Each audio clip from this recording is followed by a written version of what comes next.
మా అమ్మ ఏమందో తెలుసా, నా దెబ్బకి అన్ని లారీలు వస్తాయి, ఒకటన్నా తగలట్లేదు ఏంద్రా నీకు అంది అమ్మ.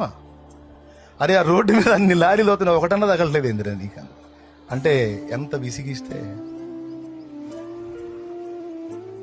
అవునా? అలాంటి వాడిని పట్టుకున్నాడు, నన్ను పట్టుకొని ఒక రేంజ్లో తోమాడు.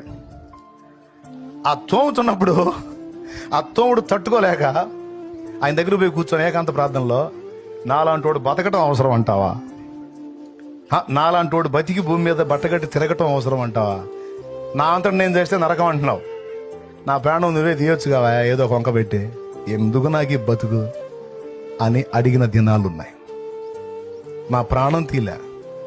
శ్రమ కొలిమిలో నన్ను కాల్చి, ఇబ్బంది కొలిమిలో నన్ను పరీక్షించి పుటము వేసి, ఈరోజు షాలేం రాజు అనే వాడి జీవితం ఆశీర్వాదకరమైన జీవితం మీరందరూ చేతులు ఎత్తారే, ఈ మజిలీకి తీసుకొచ్చి నిలబెట్టాడు ఆయన. నిన్ను పిలిచిన దేవుడు నమ్మదగినవాడు, శోధనలో నిన్ను విడిచిపెట్టి పోడు, కంటి పాపల తోడుండి నిన్ను కాచుకుంటాడు, కన్న తండ్రిలా తోడుండి నిన్ను ఆదుకుంటాడు.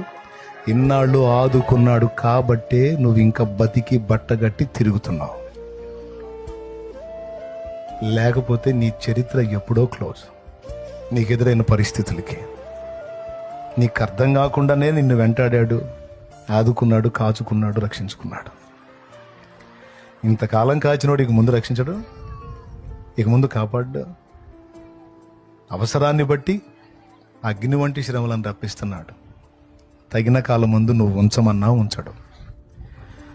మరి ఏ రేంజ్లో తోమబడితే నేను నాలాంటోడు బతకటం అవసరం అంటావు అని అడిగాను. ఆలోచించండి.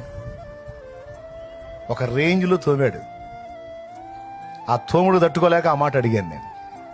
నిజంగా ఆ తోముడు వద్దనుకుంటే ఇప్పుడు మీకు కనపడేవాడిని కాదు నేను. మరి